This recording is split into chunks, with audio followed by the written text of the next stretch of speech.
खाना देख नाम छिल रे ऐसे अरे राम नाम का लूट है लूट अवंत समय पछताओगे जब प्राण गए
सामने वाले में जाबो अरे मोरे कहा नाला झान मानिया बात खरा झन पिहागा सरा अरे जिंदगी भालो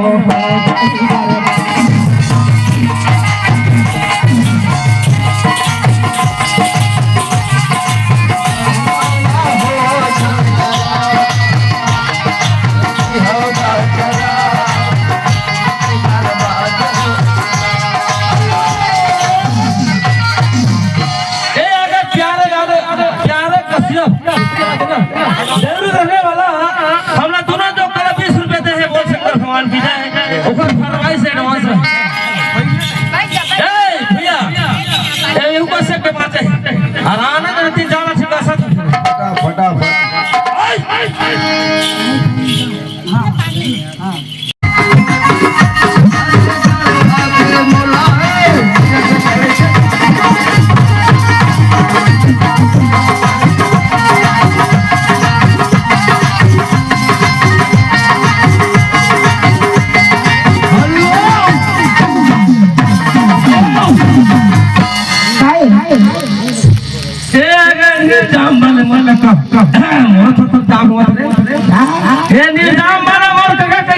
तो सब पे जाम और कैसे अभी तक खुल करेगा ए काका मन का कहता छोड़ने मत बेटा और बहुत बने तो उड़िया ना कर हां हां तो ही बात हां कथे का नाम था बतावत है अरे खा ले न क्रिया रानी कर ले कर खा ले वो रास्ते बैठ के समझी भाषा देखो पीरवा नहीं खा ले अरे या बे हो आ बच्चा का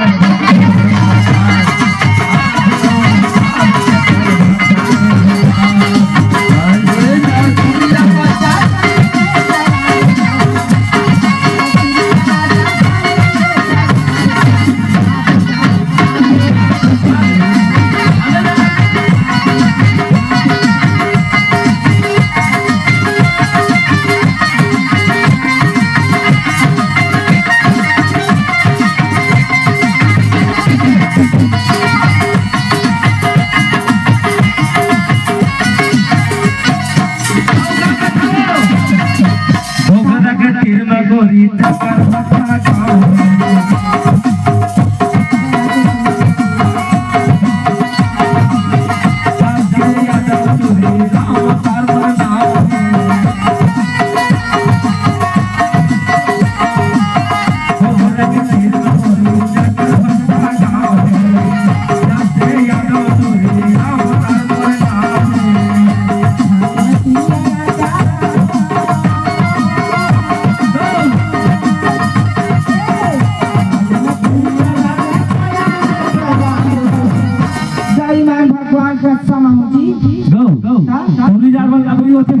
ये 5 रुपया 5 तक भर के मुझे बना।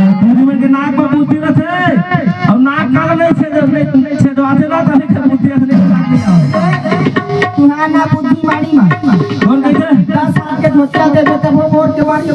वो काबर दर्शन जानता महाराज वाला कहले वो जैसे खोजी औ हा पहिली अब महाराज लखन बाथरूम में के में फर्स्ट के बाद है अब राउत वाला कहू गए ना तते लाठी हवाले कहू दौड़ाले ओकर से दौड़ धोतियल बैठे सोच समझ के ओकर सुना ओकर तो टोलगी में वो काम में राउत बन के ना तब होने छूट है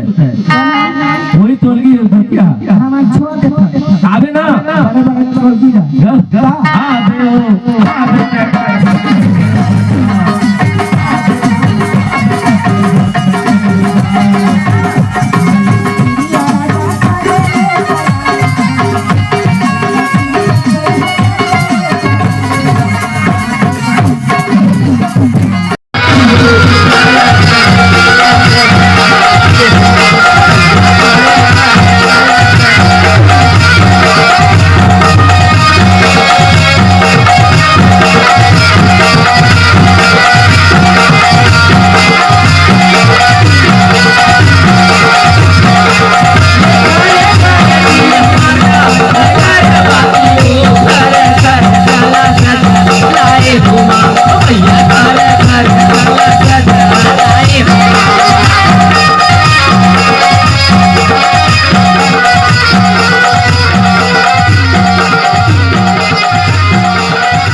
देती